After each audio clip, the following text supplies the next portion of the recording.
오늘 하나님께서 우리에게 주시는 은혜의 말씀은 로마서 1장 20절부터 25절까지 기록된 말씀입니다. 우리 함께 한 목소리로 읽겠습니다. 창세로부터 그의 보이지 아니하는 것들 곧 그의 영원하신 능력과 신성이 그가 만드신 만물에 분명히 보여 알려졌나니 그러므로 그들이 핑계하지 못할지니라. 하나님을 알되 하나님을 영화롭게도 아니하며 감사하지도 아니하고 오히려 그 생각이 허망하여지며 미련한 마음이 어두워졌나니 스스로 지혜 있다 하나 어리석게 되어 썩어지지 아니하는 하나님의 영광을 썩어질 사람과 새와 짐승과 기어다니는 동물의 모양의 우상으로 바꾸었느니라. 그러므로 하나님께서 그들의 마음의 정욕대로 더러움에 내버려 두사 그들의 몸을 서로 욕되게 하게 하셨으니 이는 그들의 하나님의 진리를 거짓으로 바꾸어 피조물을 조물주보다 더 경배하고 섬김이라. 주는 곧 영원히 찬송할 이시로다. 아멘. 아멘. 여러분 어떻게 생각하십니까? 감사는 어떻게 시작되죠? 여러분은 지난 한 주간 얼마나 많은 감사를 하시면서 사셨습니까? 혹은 불평하고 원망하고 절망 속에 또 슬픔 가운데 두려움 가운데 혹시 살지는 않으셨습니까? 우리는 지난 주일에 감사주일을 보냈습니다. 제가 나이 들어가면서 결심한 것 중에 하나가 있는데 그게 뭐냐 하면 최고의 인생을 살았으면 좋겠다라는 겁니다. 최고의 인생. 우리 주위에 계신 분들과 한번 인사하십시다. 최고의 인생을 사십시오.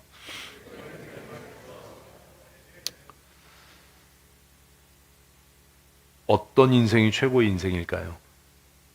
제가 어느 날 생각해 봤어요. 막 분노가 차오르고 두려움에 사로잡히고 슬픔과 염려로 내 마음이 막 복잡할 때 생각해 봤어요. 뭘 생각했냐 하면 한 번밖에 못 사는데 이렇게 살면 내가 나한테 너무 미안한 거 아닌가? 내 인생이 너무 초라한 거 아닌가? 기쁘고 즐겁게 살아도 한 번밖에 못 살고 염려와 근심과 슬픔과 두려움과 분노 속에 살아도 한 번밖에 못 사는데 왜 내가 이렇게 살지? 억울한 생각이 들었어요. 그래서 생각을 했어요. 결심을 했어요. 어떻게 해요? 최고의 인생을 살아야 되겠다. 최고의 인생을 살아야 되겠다. 어제 성탄 트리 하면서 그런 얘기 했어요. 내 그 10대 후반과 20대는 경제적으로 너무 힘들고 어려워서 여유가 별로 없었다. 그래서 그때로 돌아가면 다시 좀 더 열심히 공부해보고 싶다. 근데 다시 생각해 보면 돈이 없어서 충분히 공부하지 못했던 게 아니라 그 돈이 없다라고 하는 두려움 때문에 공부하는 일을 최선을 다하지 못했던 거지. 또 30대를 보내면서 그 격동의 시간들을 보내면서 다투거나 싸우고 나면 너무 마음이 상하는 거예요. 내가 왜 이렇게 살지? 내가 너무 한심하다. 내가 너무 초라하고 불쌍하다. 그랬던 적이 있어요. 내가 이러고도 목사라고 할 수 있나? 이제 나이 들어가면서 50대쯤 돼서 이제 그런 결심을 한 거죠. 누구 눈치 보지 말고 그냥 최고의 인생을 살아야 되겠다. 남의 문제 때문에 싸우거나 다투거나 하지 말아야 되겠다. 그리고 누가 뭐라 그런다고 그것 때문에 뭐 근심하고 염려하는 게 무슨 의미가 있겠나? 남에게 근사하고 멋지게 보이는 게 무슨 의미가 있겠나? 내 안에 믿음이 없는데 믿음 있는 척 한다고 그게 나에게 무슨 도움이 되겠나? 최고의 인생을 살자. 쉽지 않더라고요. 왜요? 최고의 인생을 살아본 일이 없는 거예요. 늘 쫓기고 늘 불안하고 그렇게 살았던 것 같아요. 최고의 인생을 살자라고 결심하고 나서 든 생각이 뭐냐 하면 아, 나는 지금 최고 인생을 살고 있나? 왜 최고 인생을 살지 못하지? 예. 생각해 보니까 누구 때문이라고 항상 탓했던 것 같아요. 누구 때문에? 뭐 돈이 없기 때문에, 시간이 없기 때문에, 속삭이는 누가 있어서, 말을 안 듣는 누가 있어서, 내 곁에 뭐 어째서. 근데 가만히 생각해 보니까 내 인생을 망치는 것도 나 자신이고, 내 인생을 슬픔 속에 몰아넣고 있는 것도 내 자신이고, 내 인생을 그렇다면 최고의 인생으로 만들 수 있는 것도 나 자신인 거예요. 누가 있거나 없거나를 떠나서. 요즘에 우리 교회에 그 독신자 클럽이 생겼잖아요. 부모 없는, 엄마 없는 애들과 아내 없는 남편들이 수두룩빽빽 하잖아요. 우리 박민철 장로님이 없으니까 너무 불편하다고. 그래서 나중에 사별의 손자 되면 이 혼자 사는 것에 대해서 생각을 좀 해봐야 되겠다고. 그래서 내가 이놈의 새끼가 죽지도 않았는데 살아있는 사람을 죽여서 재혼할 생각을 하는구나. 속으로만 그랬어요, 속으로만. 이런 걸 어떻게 말로 해요? 저는 그랬어요. 나는 혼자 살 거야. 혼자 살 거야. 왜요? 누구 때문에 행복해지거나 누구 때문에 불행해지는 게 아니니까 혼자서 내 얼마 남지 않은 삶을 정말 최고의 인생으로 그렇게 살아봤으면 좋겠다. 제가 가능하면 빨리 이 목회를 그만두고 은퇴하려고 하는 것도 이제는 나를 위한 인생을 좀 살았으면 좋겠다. 돌아보니까 제가 좀 불쌍한 거예요. 철이 들만한 20대부터 이 목회를 시작하면서 사실 다 누굴 위해 사는 거예요. 그런 것도 아닌데 그냥 성도들을 위해 사는 것 같이 그렇게 살아버린 거예요. 교회를 위해서, 성도들을 위해서. 아, 나도 나를 좀 위해서 내 인생의 시간들을 좀 그렇게 사용하고 살았으면 좋겠다.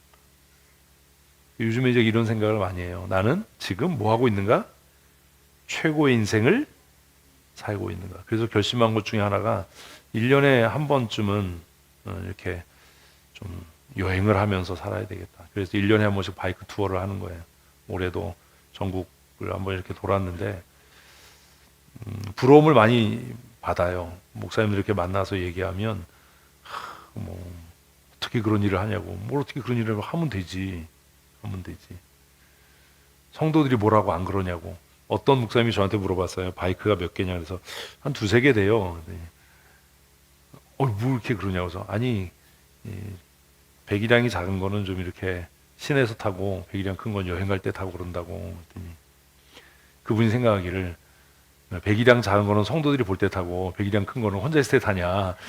이분이 참 희한하게 생각을 하네. 그래서 거꾸로라고. 배기량 큰 거 교회에 세워놓고 성도들이 뭐라고 안 그러냐고. 그래서 안 그런다고, 우리는 장로님들하고 같이 탄다고. 그랬더니 그것도 또 아니 장로님들하고 바이크를 타냐고 그러시더라고요.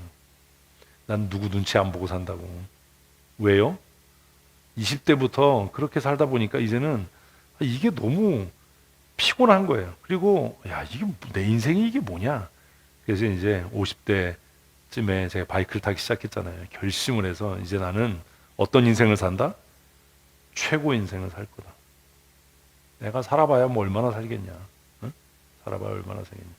그러니 내가 하고자 하는 일, 나를 위한 삶을 살아야 돼. 그래서 요즘에 우리 장로님들한테도 가끔 그래요. 돈 버는 데 신경 쓰지 말고 너를 위해 돈을 써라. 엄마로 사는 여러분들, 아내로 사는 여러분들, 여러분을 위해 얼마나 돈을 쓰고 있습니까? 얼마나 시간을 쓰고 있습니까? 이 인생이 얼마나 초라하고 불쌍해요. 딸로 살다가, 아내로 살다가, 엄마로 살다 죽어버리는 거죠. 나는 어디 있죠? 왜 그렇게 살죠?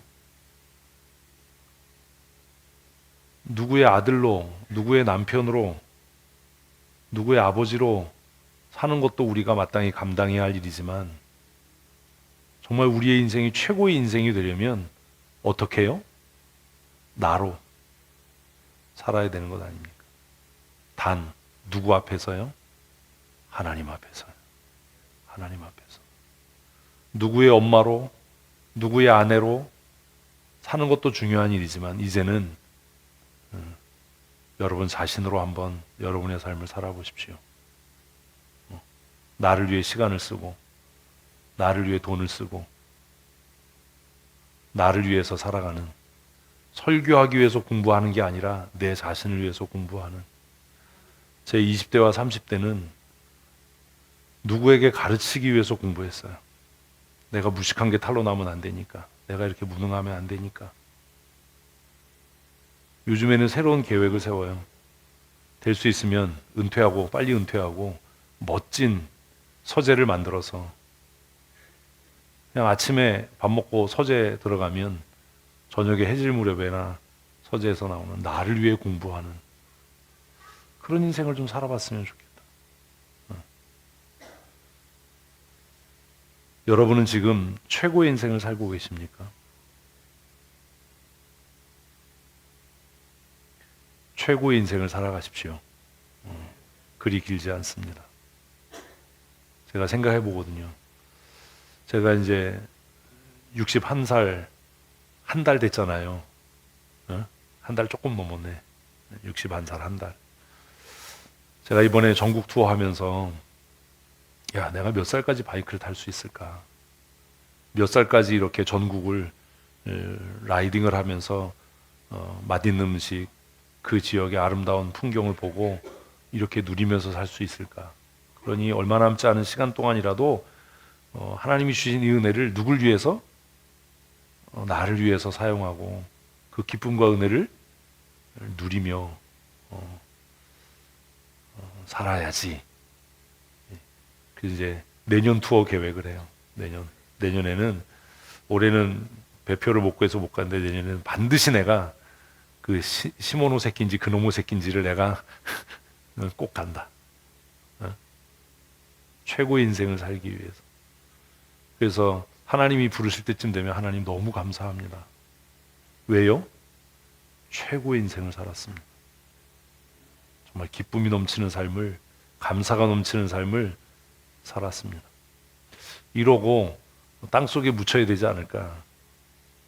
그래서 그렇게 살려고 노력을 합니다. 웬만하면 화 안 내고, 누가 뭐라고 그래도 뭐 그것 때문에 낙심 안 하고, 그냥 싸우지 않고, 이제 싸우는 거 그만하고 그렇게 살아야 되겠다. 있으면 있는 대로, 없어도 있는 대로 그렇게 살아야 되겠다라고 결심하고 살아갑니다. 최고의 인생이 어떤 인생일까요? 그렇다면 어떤 인생이 최고의 인생이겠습니까? 여러분 생각해 보셨습니까? 제 가난했던 그 청년의 때는 좀 경제적으로 여유가 있는 인생이 최고의 인생이 아닐까라고 생각을 했습니다. 한참 공부하던 고등학생 때는 우리나라의 명문대학에 들어가는 게 최고의 인생이라고 생각했습니다. 그래서 소위 말하는 그 스카이 대학이라고 하는 서울대, 고대, 연대 이렇게 가면 그게 최고의 인생이 아닌가. 최고의 인생을 사는 길이 아닌가. 근데 지금 살아보니까 그건 아닌 것 같아요. 저하고 같이 공부했던 친구들이 뭐 서울대도 가고 뭐 이랬는데 지금 걔네들 사는 거 보면 좀 그래요. 후져. 아, 그 최고의 인생이 아니었구나. 그런 생각을 해요. 그때는 그 최고 명문 대학에 들어가지 못하는 게 인생의 실패 같았어요. 야, 이래서 내가 이제 최고의 인생을 살 수 있겠나라고 생각했는데 돌아보니까 그게 아닌 거죠. 돈이 많으면 최고의 인생을 살 거라고 생각했어요. 저는 한 번도 제 방을 가져본 일이 없어요. 제 방은 고사하고 정말 조그만 단칸방에 7 식구가 살았어요. 5 형제, 부모님. 언제쯤 나는 내 방을 가져볼까? 비 오는 날 내 우산을 쓰고 학교 가는 게 최고의 인생. 비 오는 날 우산 쓰고 오는 애가 너무 부러웠어요. 새 운동화를 사서 신는 게 너무 부러웠어요. 나도 언제 가죽 구두를 한번 신어볼 수 있을까? 가죽 구두를 신으면 그게 최고의 인생 같아 보였어요. 추운 겨울에 한동안 오리털 파카 유행했잖아요. 그거 아세요? 요새 오리털 파카 잘 안 입죠? 뭐 대답을 하네. 네? 오리털 파카를 입을 수 있으면 최고의 인생 같았어요. 응? 요즘에 누가 촌스럽게 오리털 파카 입어요. 구스다운 입지. 예. 근데 구스다운이 뭔지도 몰라. 근데 입어. 거위 가슴털 뭐 이런 거. 무언가를 소유하는 게 넉넉하게 소유하는 게 최고의 인생 같았어요. 국민학교 때는 소풍 가는 날 사이다 사가지고 갈 수 있는 게 최고의 인생 같았어요. 그런데 살아가면서 나이 들어가면서 이런저런 경험치가 쌓이고 또 인생의 쓴맛을 보고 성경을 읽고 묵상하면서 깨달아한 최고의 인생은 무엇을 소유하는 게 아니라는 것을 알았습니다. 최고의 인생은 뭐예요? 여러분이 생각하는 최고의 인생은, 성경은 최고의 인생에 대해서 아주 간단하게 이야기합니다. 최고의 인생은 하나님께서 너를 지으신 목적 가운데서 행복을 누리며 사는 거야. 근데 하나님이 너를 지으신 목적이 뭐라고요? 하나님을 영화롭게 하는 거야. 지금 기도 묵상의 끝이 그거였잖아요. 하나님을 영화롭게 하는 거야. 내가 무엇을 해서 하나님을 영화롭게 할까요? 어떻게 해야 하나님을 영화롭게 하겠습니까? 인류대학에 들어가서요. 성공하고 간증 집회 다니고 막 모아놓은 재산이 수백억 수천억이 되면 그걸로 하나님께 영광을 돌릴까요? 어떤 사람이 쓴 책에 보면 예수 믿는 사람은 명품을 입고 최고급의 삶을 살아야 그것으로 믿지 않는 사람들이 저 사람 하나님의 은혜로 성공했어라고 영광을 돌릴 거다. 그 책을 읽으면서 제가 이 사람 정신을 못 차렸네. 성경은 최고의 인생을 하나님께 영광을 돌리는 인생이라고 말하는데 그 하나님께 우리가 돌릴 수 있는 최고의 영광이 뭐라고요? 11조 1,000만 원씩 하는 거요? 그거는 목사에게 기쁨이 될 겁니다. 응? 지난주에 신학부 모였는데 그 목사님께서 그러더라고요. 어느 집사가 만나자고 그래서 갔더니 1억을 주더라. 목사님 말씀에 감동이 됐습니다. 이거 거기에 써주십시오. 속으로 제가 염장지르나? 뭐 어떤 일을 했더니 또 어떤 부부가 와가지고 몇 억을 이렇게 내놓더라. 그래서 우리 교회가 지난번에 어떤 일을 하는데 5억을 기부하고 또 총신 기숙사진데 또 5억을 기부하고 지방교회가 이렇게 하는 게 쉽냐? 그 얘기 들으면서 에이씨, 그게 최고의 인생일까요? 교회가 어떤 프로젝트를 합니다. 무슨 구제를 합니다. 그러면 막 몇 억씩 이렇게 목사님 이거 귀한 데 써주십시오. 이렇게 내놓을 수 있는 게 최고의 인생일까요? 성경은 시편 기자의 입을 통해서 최고의 인생은 뭐라고요? 하나님께 감사하는 삶을 사는 것. 잠언을 통해서도 뭐라고요? 마른 생선 하나를 놓고 마른 떡 한 조각을 놓고도 뭐 할 수 있는 것이 감사하는 인생이 하나님을 최고로 영화롭게 하는 인생이다 라고 말하더라는 겁니다. 그럼 질문이 생겨야 되잖아요. 하나님 당장 먹을 게 없는데요. 내 방이 없는데요. 아침에 눈 떠보니까 비가 오는데 비가 이렇게 억수로 오는데 내가 학교에 쓰고 갈 우산이 없는데요. 오늘도 학교 갔다 육성회비 언제 낼 거냐고 약속받아오라고 해서 또 교실에서 쫓겨났는데요. 왜 맨날 내 도시락에는 지금도 좋아하지만 단무지가 내 소울메이트처럼 이렇게 있어야 되죠. 난 왜 차비가 없어서 걸어 다녀야 되죠. 이게 최고의 인생인가요? 다른 걱정하지 않고 정말 공부만 하고 싶은데 왜 공부에 전념할 수 있는 시간적인 여유와 경제적인 여유가 나에겐 없지요? 하나님께서 나에게 지적인 호기심을 주셨으면 그것을 충족시킬 수 있는 그런 여건도 주셨어야 되는데 왜 하나님은 그렇게 안 하시죠? 이런 상황에서 어떻게 감사할 수 있겠습니까? 국민학교 때 참 많이 아팠어요. 그래서 건강한 애들이 부러웠어요. 하나님, 건강한 몸이 있어야 감사할 수 있을 것 같은데요. 어떻게 감사하죠? 여러분 혹시 그러지 않으십니까? 감사할 조건이 있어야 하나님 감사할 수 있는 게 아닙니까? 철들면서 생각해 보니까 내가 원하는 감사는 그 출발점이 나 자신이었어요. 내가 원하는 것을 얻으면, 내가 다른 사람과의 경쟁에서 앞서면 그게 감사한 일이라고 생각을 했어요.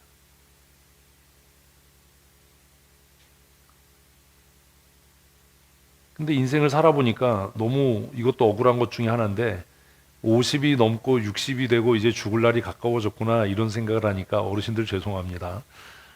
저도 죽을 날이 가까워졌으니 여러분은 얼마나 더 가깝겠어요. 가까워져서 생각해 보니까 감사는요 나로부터 시작되는 게 아니라는 걸 알았어요. 그래서 저는 이거 별로 안 좋아합니다. 그제 우리 교회에서 추수감사절이라는 말 쓰지 말고 감사절이라고 해라 하는데 말을 안 들어먹어요. 이유를 모르는 거죠. 제가 왜 추수감사절이라는 말을 별로 안 좋아하냐 하면 이 감사는 뭐예요? 추수할 게 있어서 하는 감사가 추수감사절 아닙니까? 땡스기빙 데이 영어로 얘기하는데 왜 땡스입니까? 주신 게 있으니까 아닙니까? 이건 감사도 아니에요. 무슨 뭐 좋은 대학에 들어갔습니다. 무슨 경진 대회 나가서 상 받았습니다. 뭐 했습니다. 그래서 감사합니다. 이건 감사도 아니에요. 왜요? 그 사람이요 받은 게 없으면 원망할 거거든요. 건강 주셔서 감사. 수술방 앞에서 누가 감사할 수 있겠습니까? 사형 선고 같은 진단을 받았는데 감사할 수 있겠습니까?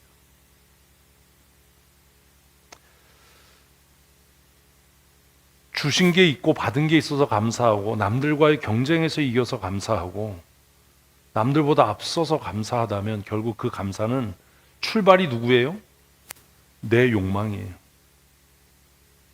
내 욕망. 내가 원하는 게 이루어졌으니까, 다른 사람과의 경쟁에서 앞섰으니까, 사람들에게 인정 받았으니까, 그래서 감사하다면 이게 정말 감사일까? 저는 한 번도 어디 부러져 본 적도 없고 병원에 입원해 본 적도 없었어요. 왜 부러져 본 적이 없어요? 몸이 약한 걸 아니까 조심했으니까요. 네? 왜 병원에 입원해 본 적이 없어요? 돈이 없어서요. 저 지금 병원 가는 거 별로 안 좋아하는데 왜 병원하고 안 친해요? 어려서 가본 일이 없거든요. 제 어려서의 기억은 병원은 부잣집 애들이 가는데 제 최고의 선생님은 이명래 고약이었어요. 아세요? 이명래 고약? 빨간 약. 빨간 약. 옛날에 옥도전기라고 그랬는데. 예. 머큐롬. 추수할 게 있어서 감사한가? 그래서 막 우리 감사주일 되면 막 자기가 농사 짓지도 않은 거 막 쌀 갖다 놓고 호박 갖다 놓고 막 그러고 감사해. 흉년이 들면 그러면 뭐 갖다 놓고 감사할 거지?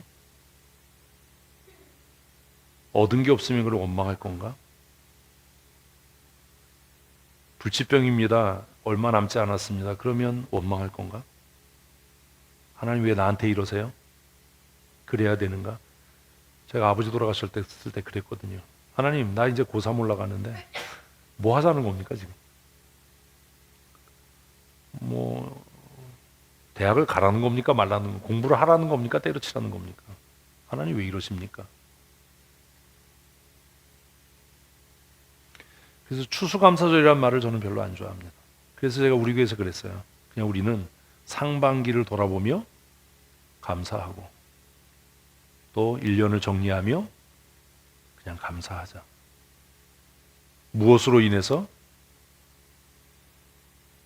상반기 동안 고난을 당했다면 그 고난을 통해 감사하고, 실패했다면 그 실패를 통해 감사하고.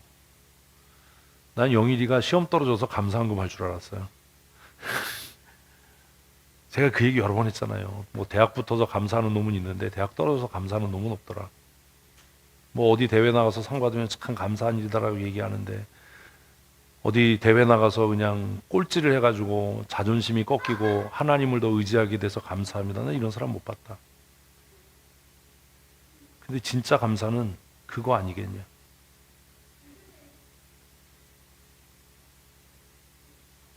최고의 인생을 살려면 어떤 상황과 어떤 환경에도 뭐 하는 삶? 감사하는 삶을 사는 태도입니다. 감사하는 삶 사십시오. 쉽지 않습니다. 쉽지 않습니다.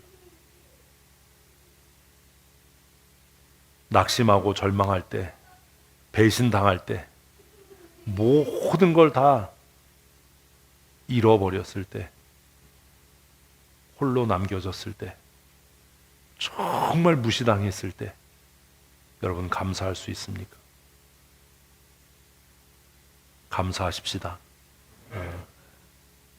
어떻게 감사하죠, 그런 때? 어떻게 해요? 감사는요, 나로부터 시작되는 게 아닙니다. 그럼 감사는 어디로부터 시작되죠? 하나님께로부터요. 하나님께로부터. 저는 감사가 저로부터 시작된다고 생각했어요. 은혜도 감사도 하나님 주시는 복도 누구로부터? 나로부터. 그래서 생각해 보니까 내가 우상인 거예요. 나는 한 번도 우상을 섬기고 산 적이 없다고 생각했어요. 나는 하나님만을 사랑합니다. 내가 평생 교회를 떠나본 일이 없습니다. 제가 평생 주일에 예배 안 가본 때는 국민학교 때 교회 빼먹고 걷기 대회 나갔다가 어머니한테 죽도록 맞은 그 사건 외에는 내가 주일에 내가 예배를 제낀 적이 없습니다. 하나님.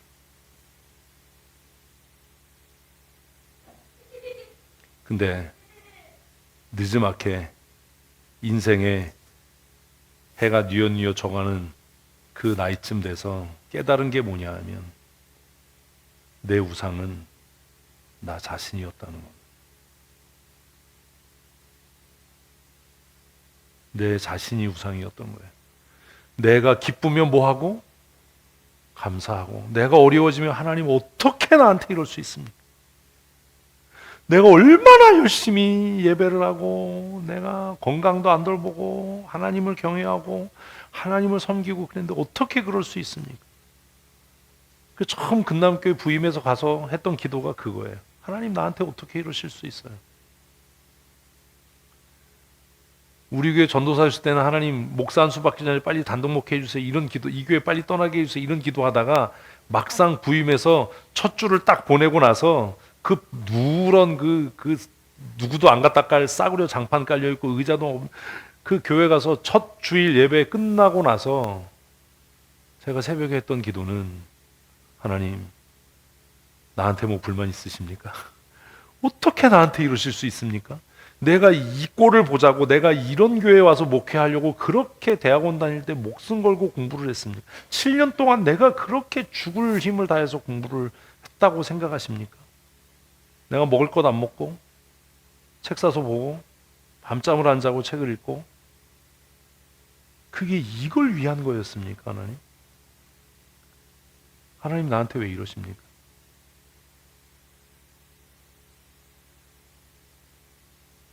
근데 이제 이 미련한 것이 50이 돼서야 깨달은 게 뭐냐 하면 감사는, 야 이놈의 새끼야, 진짜 감사는 너로부터 시작되는 게 아닌 거야 이놈의 새끼야. 진짜 감사는 누구로부터? 하나님으로부터 시작되는 거야. 하나님으로부터 시작되는 거야. 그래서 다시 생각한 겁니다. 내 감사는 무엇으로부터 시작되는가? 나는 언제 감사하나? 이 대답이 쉽지 않았어요. 감사가 하나님으로부터 시작된다는 말이 뭐죠? 최고의 감사는 나의 어떠함이 아니라 누구로 인해서? 하나님의 하나님됨으로부터 시작된다. 그래서 하박국이 기도한 이 기도가 최고의 감사의 대명사 아닙니까? 뭐라고요? 비록 무화과 나무가 무성하지 못하며 포도나무의 열매가 없으며 감람나무의 소출이 없으며 외양간에 양과 소가 없고 먹을 것이 없어도. 이 앞에 있는 건 다 뭐예요? 내가 기준이잖아요. 내가. 네? 내가. 그렇죠? 감사는 나로 말미암아 시작되는 것이 아니다. 내 필요가 채워지지 않는다 하더라도, 내 기도가 응답되지 않는다 하더라도, 누가 이런 기도 하겠어요? 하나님, 내가 심은 무화과 나무가 삐쩍 말라서 죽게 해주세요. 포도나무가 열매를 하나도 맺지 않게 해주세요.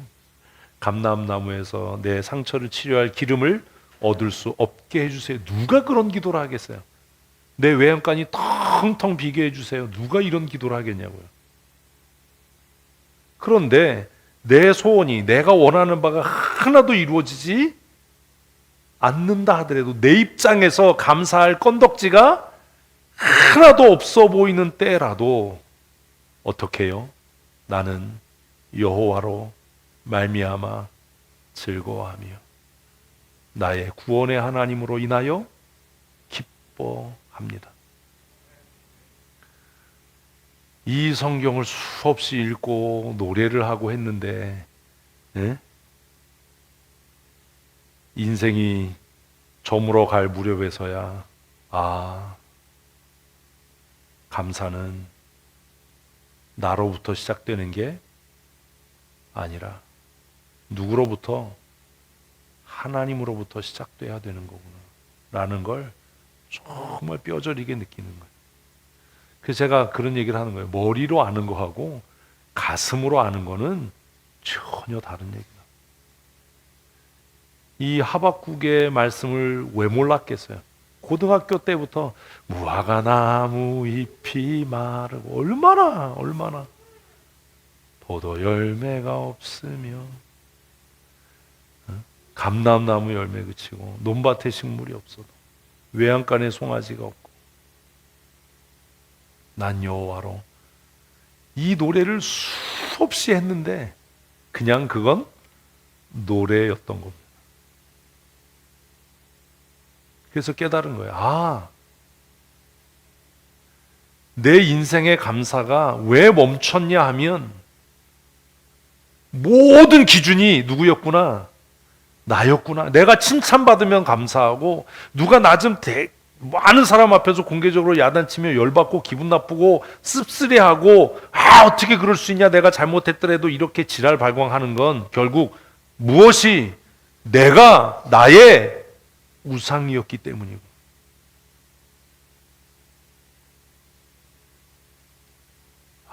이걸 이제 깨달아, 쪽팔리게 목사가 돼서 이런 거잖아요.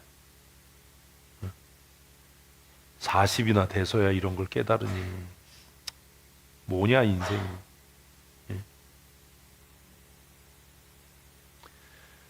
최고의 감사는요, 내가 원하고 바라는 것이 얻어져서가 아니라 하나님의 존재하심으로부터다. 아멘. 여러분 그러실 수 있냐고. 이거 아멘은 쉬운데요, 이거 쉽지 않아요. 제가 살아보니까 쉽지 않아요. 제가 목사잖아요. 근데 이게 쉽지 않더라고요. 나는 뭐가 없는 사람이에요? 감사가 없는 사람이었구나. 아, 내 인생에는 감사가 없었구나. 절기 헌금, 감사주일 헌금 100만 원씩, 200만 원씩 하고 그게 감사가 아니었구나.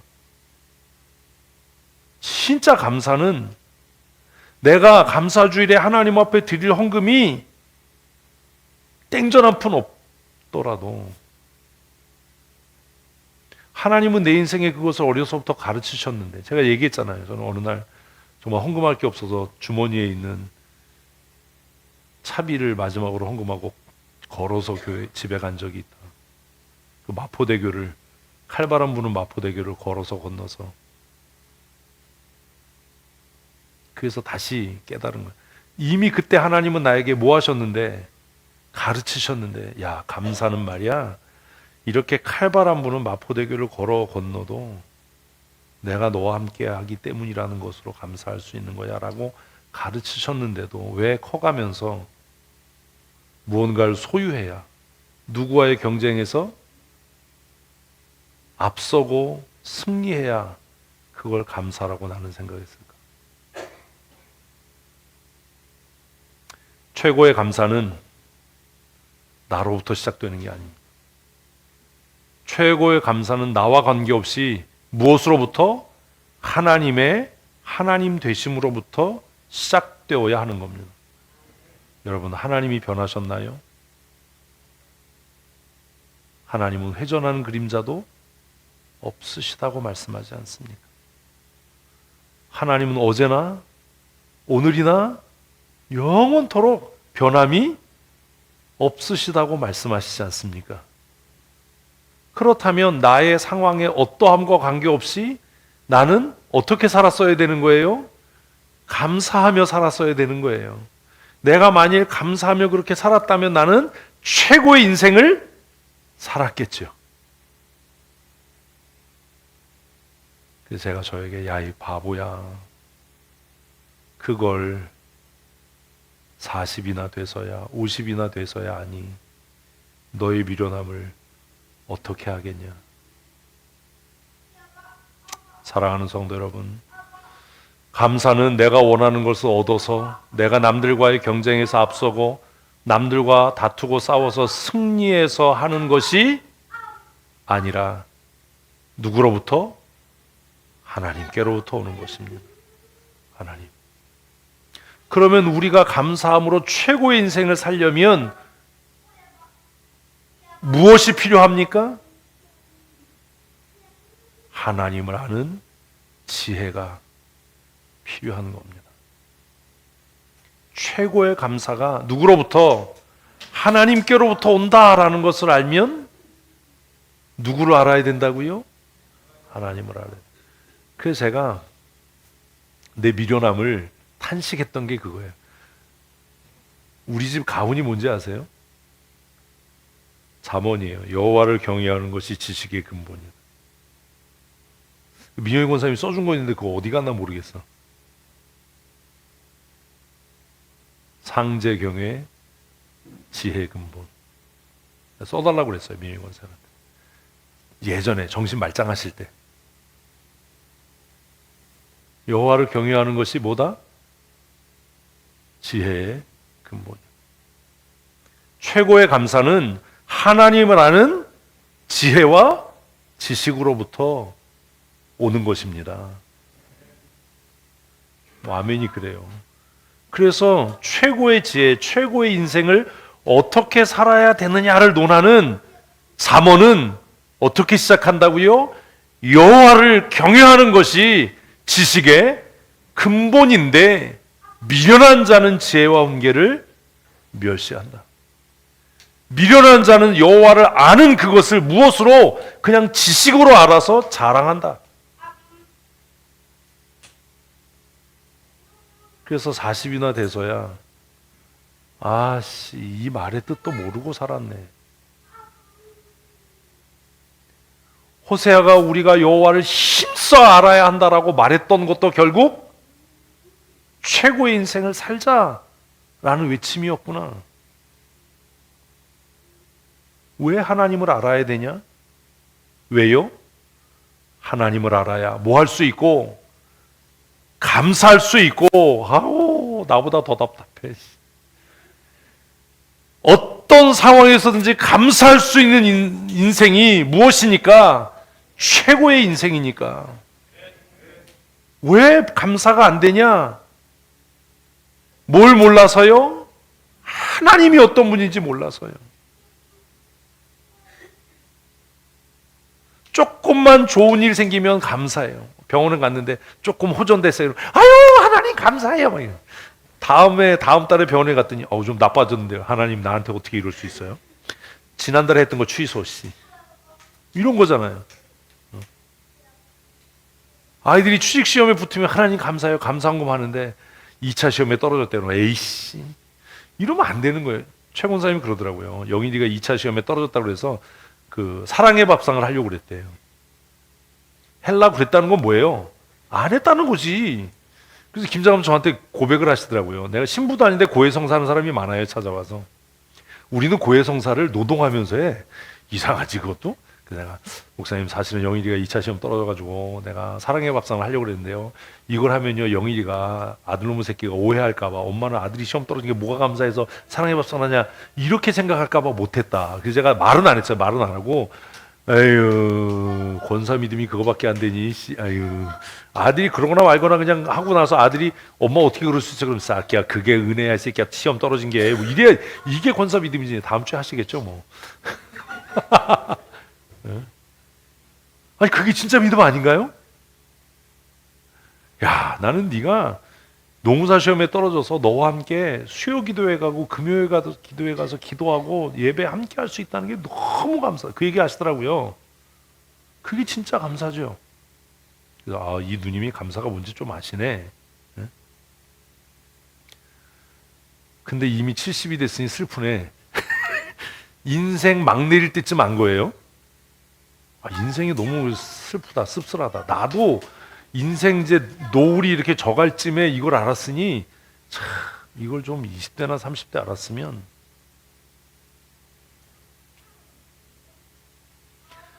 감사는 누구로부터? 하나님으로부터 시작되는 겁니다. 아직도 감사의 조건을 나에게서부터 찾는다면 내가 하나님인 겁니다.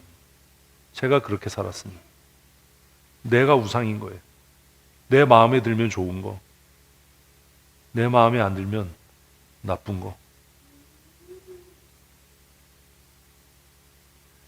최고의 인생을 살려면 날마다 감사하는 삶을 살아야 되는데 그 감사는 조속으로 변하는 나의 욕망으로부터 시작하는 것이 아니라 회전하는 그림자도 없으시고 시간을 초월하고 공간을 초월하시는 누구의 존재로부터?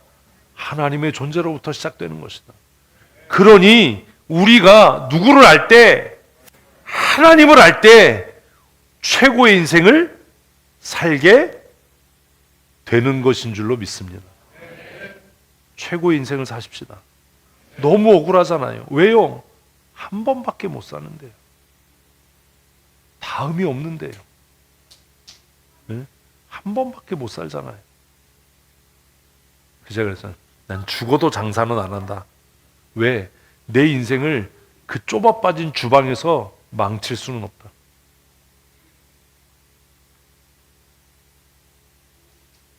상사 눈치 보느라고 뭐 여행도 못 가고 이렇게 하지 마라. 승진 안 돼도 그냥 용감하게 휴가 내고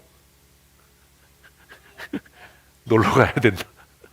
어제 성택 집사한테 뭘 눈치를 봐. 그냥 내 월요일에 휴가 낸다고 써. 그냥. 그래도 이거 아쉬운 소리 해야 되는데 왜 인생을 그렇게 살아? 난 못 가. 출근 안 할 티요. 배째? 웃자고 하는 소리지만 최고의 인생은 무엇으로부터? 하나님을 아는 지식으로부터요. 그 하나님에 대해서 뭘 알아야 됩니까? 첫째는 하나님의 존재입니다. 하나님의 존재. 여러분 하나님의 존재에 대해서 아십니까? 머리로 말고요. 삶으로요. 이게 안 되니까 감사가 없는 거예요. 하나님의 존재. 하나님은 어떤 분이시죠? 이잖아요. 아는 게 없잖아요. 그러니 어떻게 감사를 해요? 이스라엘이 망했어요. 성전이 불탔어요. 성벽이 다 무너졌어요. 무엇으로도 감사할 게 없어요. 왕은 눈이 뽑혔고요. 눈이라고 그러면 실감이 안 나요. 눈알이 뽑혔고요. 눈알이 뽑히기 전에 자기가 보는 앞에서 자식들이 죽임을 당했고요. 홀딱 벗겨져서 쇠사슬에 묶여서 포로로 끌려가는 지경이 됐어요. 이스라엘 여자들은 벌거벗긴 몸으로 포로지로 끌려갔어요. 자녀들은 죽임을 당했고요. 임신한 여자들의 배가 갈려졌고요. 무엇으로도 감사할 게 없는 그런 상황이 됐어요. 그래서 호세아는 미쳤나 봐. 그래서 예레미야는 끝없이 한없이 울었어요. 그랬던 예레미야가 망한 예루살렘, 자기가 그렇게 목숨보다 사랑했던 조국을 생각하며 노래를 씁니다. 그 노래를 우리는 예레미야가 부른 슬픈 노래라고 이야기합니다. 그 예레미야 애가를 읽어보면 이스라엘의 패망 때문에 예레미야가 슬퍼한 게 아니라는 것을 알게 됩니다. 예레미야가 정말로 슬퍼했던 것은 이스라엘의 패망 때문이 아니라 그들의 죄악 때문이었습니다. 우리는 우리의 실패 때문에 슬퍼합니다. 우리의 가난 때문에 슬퍼하고 우리의 고난 때문에 슬퍼합니다. 왜요? 하나님이 어떤 분이신지 모르기 때문입니다. 최고의 감사는 우리가 무엇으로 인해 슬퍼하기 시작할 때? 우리의 죄로 인해 슬퍼하기 시작할 때 시작되는 겁니다. 내가 처해 있는 상황, 내가 사람들에게 받는 놀림과 환난과 핍박 때문이 아니라 무엇 때문에? 내 죄로 인해서 슬퍼하기 시작할 때 뭐가 시작된다고요? 최고의 감사가 시작되는 겁니다. 우리가 우리의 죄로 인해서 겉옷과 속옷을 찢고 머리털을 쥐어뜯고 수염을 쥐어 뽑으면서 아침부터 저녁까지 하나님 앞에 애통해 할 때 비로소 무엇이 시작된다고요? 우리의 최고의 인생이 시작되는 겁니다. 그게 에스라고, 그게 느헤미야고, 그게 학개입니다. 우리가 우리의 죄로 인해서 겉옷과 속옷을 찢고 가슴을 치며 눈물을 흘릴 때 우리는 뭘 깨달아요? 하나님의 어떠하심을 깨닫게 되는 거예요. 우리의 죄로 인해서 슬퍼하고 애통하는 것이 왜 최고의 인생을 사는 출발이 되냐 하면 우리가 우리 자신으로 인해서 낙심하고 우리의 죄로 인해서 몸부림치면서 떼굴떼굴 구르고 슬퍼할 때야 비로소 깨달아지는 게 뭐라고요? 하나님의 어떠하심이에요. 그래서 예레미야는 예레미야 애가를 통해서 뭐라고 이야기합니까? 하나님의 임자와 긍휼이 무궁하십니다. 그래서 우리가 침멸되지 않습니다. 이것이 아침마다 새롭습니다. 그러니 내가 어떻게 하나님을 향해 감사하지 않을 수 있겠습니까? 어떻게 고난 가운데, 어떻게 슬픔 가운데 감사할 수 있냐고요? 어떻게 병상 가운데 감사할 수 있냐고요? 하나님의 긍휼, 하나님의 인자하심, 하나님의 성품이 어떻게 될 때요? 깨달아질 때요. 깨달아질 때. 저는 제가 내 열심으로 목회하는 줄 알았어요. 그리고 그렇게 열심히 했어요. 정말 과로할 정도로 목회했어요. 그래서 늘 내 마음속에 한 곳에 그 교만이 있었어요. 나처럼 열심히 설교하는 사람 있으면 나와봐. 나처럼 정말 생명 걸고 교회를 사랑하는 사람 있으면 나와봐라. 내가 주일 예배 얼마나 열심을 다하고 목숨 거는지 나하고 견줄 놈 있으면 나와봐라. 그랬어요. 그런데요, 12월 29일에 하나님께서 제 다리 몽댕이를 똑 부러뜨리셨어요. 기억하시나요? 생전 처음 뼈가 부러졌어요. 하나도 안 아팠어요.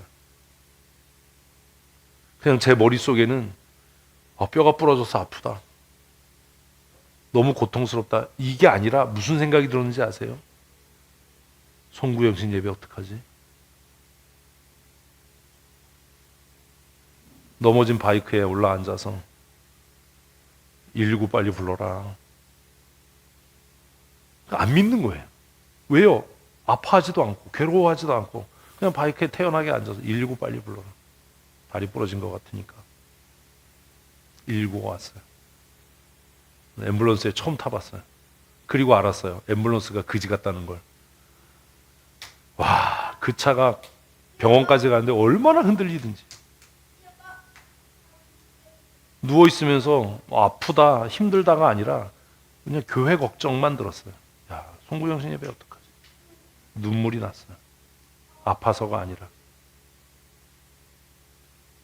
병원에 갔더니 의사가 큰일 났어. 심각합니다. 상태가 심각. 송구영신 예배도 못하고 주일 예배도 못했어요. 그리고 나서 병상에서 그때 깨달은 게 있어요. 내 열심으로 했던 게 아니구나. 나는 이제까지 내가 내 열심으로 교회를 사랑하고 내 열심으로 예배했다라고 생각했는데 그게 아니구나. 의사에게 얘기했어요. 다음 주에는 교회 가야 됩니다. 큰일 납니다. 부작용 생기면 다리 썩습니다. 못 갑니다. 퇴원 못 합니다. 전 퇴원할 겁니다. 교회 가야 됩니다. 왜요?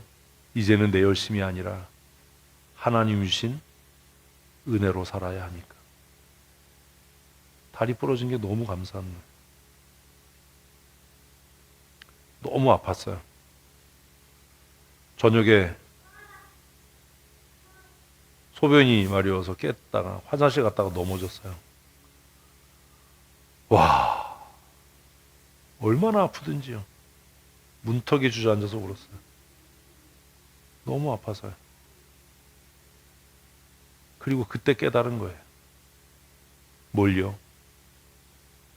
하나님의 인자와 긍휼이 무궁하심으로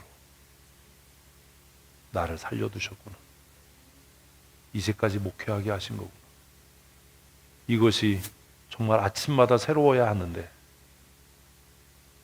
왜 나는 감사하지 못했을까? 감사는 내게 주신 은혜, 나의 어떠함 때문에 시작되는 것이 아니라 무엇으로? 하나님의 어떠하심으로. 예레미야가 그것을 깨달은 거예요.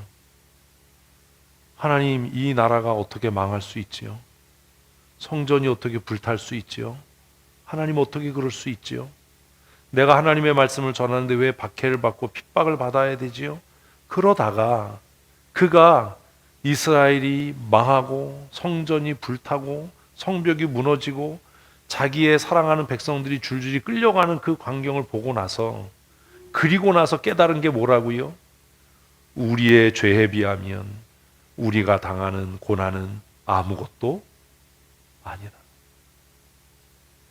하나님의 인자와 긍휼이 무궁하셔서 우리가 그나마 이렇게 살아 남은 것이다. 이것이 아침마다 새로우니 내가 어떻게 감사하지 않을 수가 있겠는가? 어떤 주는 주일에 예배당 계단을 올라가면서 탄식을 했던 적도 있어요. 듣지도 않는데 뭘 이렇게 열심히 하나. 다리 부러지고 나서는요, 그 계단 올라가는 게 천국 계단 올라가는 것 같이 너무 힘들었어요. 그런데 그렇게 다리가 부러지고 나서야 이것도 하나님의 은혜요, 긍휼이라는 것을 알게 된 겁니다. 퇴원하겠다는데 의사가 얼마나 협박을 해댔는지요. 이게 단순골절이 아니고 복합골절인데 철심 박아놨는데 한 2주는 있어야 되는데 퇴원하면 안 되나. 하도 제가 퇴원해야 된다 그러니까 교수님이 에라이 씨 가라 씨. 사랑하는 성도 여러분, 나로 인해서 시작하는 감사가 아니라 누구로 인해서? 하나님의 성품, 하나님의 존재로 인한 감사가 우리의 삶에 끊이지 않기를 원합니다. 그러기 위해서 하나님이 어떤 분이신지를 알아야 되는 거예요. 누가 그러더라고요. 야, 그렇게 바이크 타 넘어서 다리 부러졌는데 무섭지 않냐? 겁나지 않냐? 또 타냐? 제가 이제 입원해 있으니 어머니가 오셨어요. 제가 누워 있는 거 처음 보셨잖아요, 평생. 응? 다리 부러진 거, 어디 부러진 거 처음 보셨으니까 어머니가. 또 탈 거야? 그래서 네.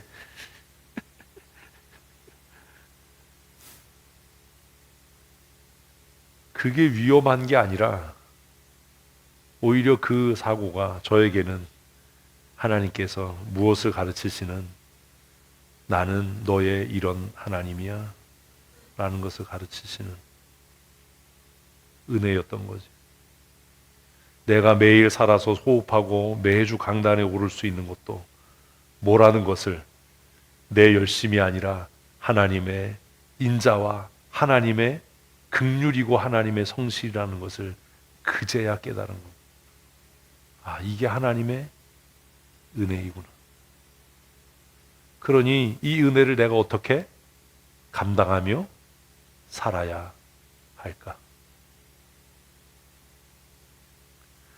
우리의 삶이 최고의 인생이 되고 날마다 감사하는 삶을 살려면 우리가 두 번째로 알아야 할 것이 있는데, 그게 뭐냐면 하나님의 일하심입니다. 하나님께서 어떤 일들을 행하시는가? 하나님이 어떤 일들을 행하시는가? 아십니까? 성경은요, 태초에 하나님이 천지를 창조하셨다라고 기록합니다.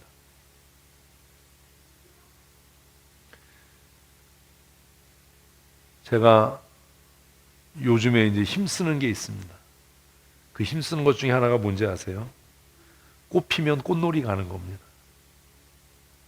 단풍 들면 단풍 여행 가는 겁니다. 다리 부러지고 나서 정말 여러분들 앞에는 그냥 매주 그냥 강단에 올라서 말씀 전하고 그랬지만 너무 아파서 운 적이 많아요.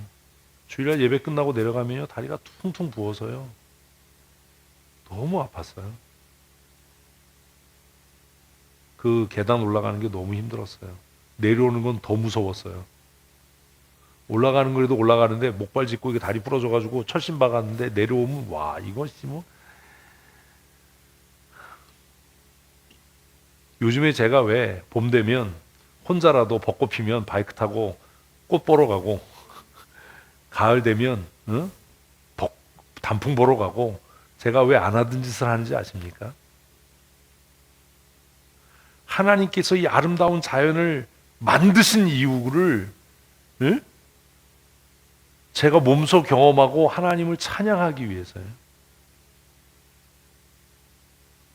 하나님이 행하신 가장 위대한 일이 뭐예요? 태초에 천지를 창조하신 거예요. 20대 젊었을 때는요, 산에 오르는 것이 기쁨이었어요. 그래서 뭐 2박 3일 막 그냥 뭐 산 종주하고 다니고, 막 예전에는 뭐 산에서 밥해 먹고 그랬잖아요. 그거 아세요? 잘 데 없으면 비닐 덮고 비박하고, 뭐 막 한겨울에도 뭐 눈 파고 들어가서 자고. 그래서 뭐 웬만한 산이란 산은 다 그냥 덕유산을 3일 동안 종주를 하고 남덕유 북덕유를 다 그냥 뭐 그랬어요. 내가 정상에 올랐다. 지금은 좀 달라졌어요. 왜 산에 올라요?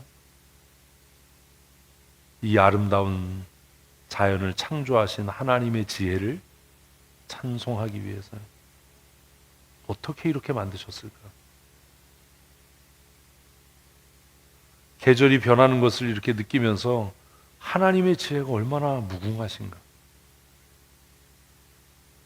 벚꽃이 핀 길을 바이크 타고 이렇게 달리면서 이 길도 이렇게 아름다운데 하나님의 나라는 얼마나 아름다울까. 저 내일 바이크 타고 단풍 보러 갈 거거든요. 다 졌지만 뭐가 그렇게 바쁜지. 그래서 이제 바쁘게 안 산다. 이제. 계절이 바뀌면 하나님이신 은혜를 내 마음과 몸으로 하나님 너무 아름답습니다. 너무 아름답습니다. 원주에 반개리의 은행나무가 있잖아요. 응? 그 은행나무가 한 800년 됐대요. 1964년에 기념물로 지정이 됐거든요. 제가 태어나던 해에. 예? 추정으로는 통일신라 때부터 걔가 있었다는 거죠. 갔다 왔어요. 한 바퀴 이렇게 돌고 마음속으로 아 얘는 한국전쟁도 봤을 거고 일제강점기의 이민족의 슬픔도 봤을 거고 지금 이렇게 잘 살게 된 이 나라의 영광도 보고 있을 테고 하물며 하나님은 우리의 삶 전체를 이 인류의 역사 전체를 알고 계시지 않겠나. 반길이 은행나무 너무 멋있어요. 최고의 권사님들에게 더 늦기 전에 여행 가라. 주일에 단체로 교회 빠져도 뭐라고 안 그럴 테니까 예배 빠져도 뭐라고 안 하니까 여행 가라. 이게 마지막 기회다. 왜 그렇게 권면했는지 아세요? 지금 터키 가신 분들은 그럴 거예요. 정말 하나님이 만드신 세계가 오묘하다. 어떻게 이럴 수 있을까? 지하교회 가서 우리 성도들이 어떻게 믿음으로 살았는지, 믿음 지키기 위해 어떻게 애쓰고 고생했는지, 그럼 우리가 어떻게 살아야 될지. 하나님께서 행하신 일을 우리가 뭐 할 때? 보고 알게 될 때 우리는 뭐 할 수 있다고요? 감사할 수 있습니다. 내가 산을 정복해서 나 어느 산 갔다 왔어. 어떤 코스가 좋아. 저 이제 그런 얘기 안 합니다. 산 정상에 올라서 뭐 하죠? 하나님 끝내줍니다. 어떻게 이렇게 만드셨어요? 주님의 높고 위대하심이. 여행 다니십시오. 그 자연 속에서 이 아름다운 자연을 만드신 하나님을 찬송하고 하나님께 뭐 하라고요? 감사하십시오. 최고의 인생을 사십시오. 어디 갔다 왔어 도장 찍고가 다가 아니라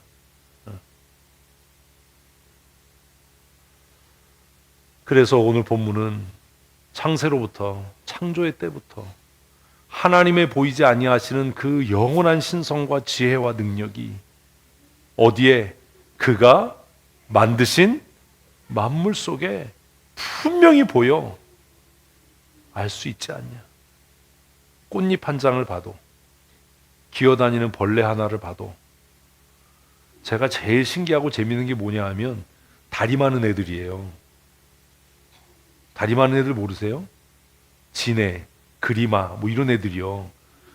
여러분은 다리가 몇 개예요? 2개잖아요. 근데 우리는 우리 다리에 걸려 넘어지기도 하잖아요. 아니에요? 저는 가끔 제 다리에 걸려 넘어지기도 하거든요. 그런데 걔네들을 보면 그 많은 다리가요 서로 넘어뜨리질 않아요. 그 진해 기어가는 거나 그리마 기어가는 건 너무 놀랍지 않으세요? 어떻게 그 많은 다리가 박자를 맞춰서 그렇게 일사불란하게 움직여. 더 예술인 건 걔네들이 방향을 트는 거거든요. 하나님의 지혜는 어디가 끝이지요? 꿀벌이 길을 찾아가는 것, 비둘기가 대륙을 건너서 귀소하는 것, 독수리가 늙어 죽을 때까지 지구 전체를 비행하고 다니는 것. 정말 밥 먹고 할 일 없는 과학자들이 독수리 한 마리 잡아가지고 GPS 따라서 얘가 평생 어디를 날아다니나 조사를 한 지도가 있어요. 한번 보세요. 얼마나 놀라운지. 얘네들은 어떻게 방향을 찾지? 우리는 방향을 어떻게 찾아요? 그 언니 음성을 듣고요. 언니가 얘기해 주잖아요. 다음 블록에서 좌회전입니다. 우회전입니다. 근데 얘네들은 GPS도 없고 내비게이션도 없는데 어떻게 이렇게 대륙을 건너서 여행을 하나? 어떻게 이렇게 긴 여행을 견뎌낼 수 있나? 그 아이들의 날개는 얼마나 견고한가? 이것을 지으신 분의 지혜는 얼마나 무궁한가? 하나님께서 창조하신 창조의 세계를 알면 뭐 할 수밖에 없다고요? 감사할 수밖에 없어요. 그리고 하나님께서 행하신 일 중에 최고가 뭐지요? 그 아들 독생자를 보내신 겁니다. 우리가 아직 죄인 되었을 때 하나님께서 나를 사랑하셔서 나를 위해서 예수 그리스도를 이 땅에 보내셨다는 것. 이사야는 야곱아, 하나님께서 너를 땅 끝에서 지명하여 불렀다. 땅 모퉁이에서 너를 지명하여 불렀나니 너는 내 것이다 라고 말씀하셨을 뿐만 아니라 마침내 예수 그리스도를 이 땅에 보내셔서 얼마나 하나님께서 나를 사랑하셨는지 확증하셨다는 겁니다. 여러분, 봄의 꽃이 왜 펴요? 아직 이해 못 하시죠? 봄의 꽃이 왜 펴요? 나보라고요. 그런데 내가 돈 벌려고 너무 바빠서 그걸 못 봐주는 거예요. 그러니 이건 죄예요. 응? 잘 생각하세요. 봄의 꽃이 왜 펴요? 나 보라고요. 내가 봐서 뭐 하라고요? 위대하신 하나님을 찬양하고 감사하라고요. 근데 몇 푼 안 되는 돈 벌려고 책상에 달라붙어서 그걸 못 보고 그걸로 하나님을 찬양하지 못하는 인생이 무슨 최고의 인생이냐. 가을에 단풍이 왜 들어요? 나 보라고요. 깊은 바다에 붕장어가 왜 잡혀요? 나 먹으라고요. 이번에 여행 가서 제가 다 데리고 기장에 갔어요. 기장에. 야, 좀 멀지만 기장에 반드시 가야 된다. 왜? 내가 지난번 선배 목사님한테 끌려서 여기 왔는데 너무 맛있더라. 그때 끌려갈 때 욕했거든요. 응? 아니 무슨 뭘 사준대. 가재. 응? 수영록 교회에서 만났어요. 주차장에서. 그럼 뭐 그 바로 앞도 바다인데 수영록 교회 바로 앞도 바다거든요. 근데 맛있는 거 사줄게 그러더니 막 한참 끌고 가더니 기장까지 가서 기다려. 속으로 뭘 얼마나 뭘 대단한 건데 먹어보니까 정말 맛있어. 이번에 바이크 여행 가서 야 기장엔 꼭 가야 된다. 기장엔 꼭 가야 된다. 데려갔어요. 그래서 이름이 청기와집이에요. 시간 있으면 한번 가보세요. 가서 장어를 먹었어요. 너무 맛있죠. 다 먹더니 목사님 너무 맛있어요. 맛있으니까 데리고 왔지 내가 맛없으면 데려왔겠냐. 이 장어가 바닷속에서 살을 통통하게 찧었냐. 뭐 하라고요? 잡아먹어 달라고요. 응? 그래서 잡아먹고 하나님 너무 감사합니다. 너무 맛있어요. 식당 주인한테 너무 감사하다고. 춘천에서 여기까지 와주셔서 너무 감사하다고. 조심해서 여행하시라고. 다음에 또 오겠습니다. 명함을 내가 갖고 왔는데 언제 갈지 모르지만 봄에 꽃이 피고 여름에 뜨거운 햇살이 내리쬐고 가을에 풍성한 열매가 맺고 단풍이 드는 것도 하나님께서 나로 하여금 하나님을 찬송케 하고 하나님께 감사하라고 행하신 일 아닙니까? 그리고 하나님께서 나를 사랑하셔서 그 독생아들 하신 아들 예수를 이 땅에 보내셨으니 고난과 역경과 슬픔 가운데도 우리가 해야 할 일은 오직 감사뿐입니다. 아멘. 나의 어떠함과 관계없이 하나님의 행하신 일로 인해서 감사하는 성도 되십시오. 찬바람이 부는 것도 누구를 위해서요? 나를 위해서요. 야, 공기가 맑아졌어. 추워 죽겠네가 아니라 공기가 크리스탈 같아. 응? 공기가 맑아졌어. 그러니 얼마나 감사하냐. 얼마나 감사하냐. 마지막으로 하나님의 앞으로 행하실 일들로 인해 감사해야 하는 겁니다. 하나님이 앞으로 행하실 일이 뭐지요? 이 땅에 다시 오실 겁니다. 그날에 그가 친히 강림하셔서 우리를 영화롭게 하시고 우리를 통해 영광을 받으실 줄로 믿습니다. 그러니 늙어지는 것도 감사한 일이지요. 나이 들어 가니까요 좀 서러워요. 박목사님 그죠? 좀 서럽죠. 그래서 우리 선배들은 막 자랑해요. 나 지하철 공짜로 탄다. 근데 지금 저는 아직 지하철은 공짜로 못 타는데 이제 얼마 안 남았어요. 얼마 안 남았는데 두 가지 생각이에요. 이게 자랑할 일인가? 지하철 공짜로 탄다는 건 뭐예요? 좀 나쁘게 말하면 넌 폐물이야, 이 새끼야. 너 이제 경제활동 못하니까 이거나 먹고 떨어져라. 뭐 이런 거 아닌가요? 나 못됐나 봐. 난 그렇게 생각해. 공짜로 안 탄다, 더럽고 지사에서 내가. 돈 내고 탄다, 얼마나 된다고. 나이 들어가는 게 때로는 불편하기도 하고 서글프기도 해요. 요즘에는 안경을 써도 안 보이고 벗어도 안 보이고 그러잖아요. 어떤 때는 썼는데도 안 쓴 것 같고 막 이렇잖아요. 가까운 것도 안 보이고 먼 것도 안 보이고 도대체 이게 참. 그러나 나이 들어가면서 더욱 감사하게 되는 것은 뭐가 가까웠다? 그 영광의 날이 멀지 않았다. 그 영광의 날이 멀지 않았다. 예수님께서 제자들에게 내가 아버지께로 가면 너희 처소를 예비할 것이고 너희 처소를 예비하면 내가 너희에게 다시 오겠다라고 약속하셨으니 내가 아버지께로 한 걸음 한 걸음 가까이 가는 이 늙어짐이 얼마나 감사한 일인가. 얼마나 감사한 일. 만일 내가 그날까지 생존해 있다면 예수님께서 천사들의 호령과 나팔 소리를 따라 친히 강림하시는 것을 보게 하실 것이고 그날에 말할 수 없는 찬송과 영광으로 하나님께 감사하게 하실 것이니 이 또한 얼마나 감사한 일인가. 우리가 왜 감사할 수 있다고요? 지금 포도나무에 열매가 없고 감람나무에 소출이 없고 무화과나무에 열매가 없어도 하나님께서 나를 위하여 장차 행하실 그 큰 구원의 완성을 인해 우리는 감사해야 하는 줄로 믿습니다. 그날을 바라보고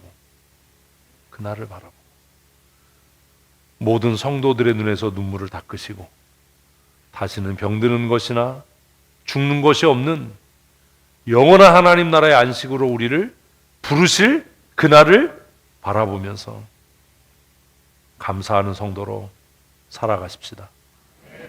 사랑하는 성도 여러분, 한 번밖에 못 사는데 찌질한 인생 살지 마시고 눈물과 탄식과 근심으로 여러분의 인생을 얼룩지게 하지 마시고 한 번밖에 못 사는 인생을 어떻게 해요? 감사로 가장 아름다운 최고로 빛나는 영광된 인생을 살아가십시다. 그리고 우리가 이 땅 떠날 때 하나님 주시는 은혜가 너무 감사합니다. 더욱 감사한 것은 이제 나 같은 죄인을 불러서 영원한 하나님 나라의 영광에 들어가게 하시니 참 감사합니다. 이렇게 우리의 인생을 마칠 수 있는 하나님의 사람들이 되셨으면 좋겠습니다. 저도 앞으로 그렇게 살 겁니다. 꽃이 피면 꽃밭에 나가 하나님이 아름다운 세상을 보게 하시니 감사합니다. 이 꽃들처럼 향기 나는 인생을 살게 하시니 감사합니다.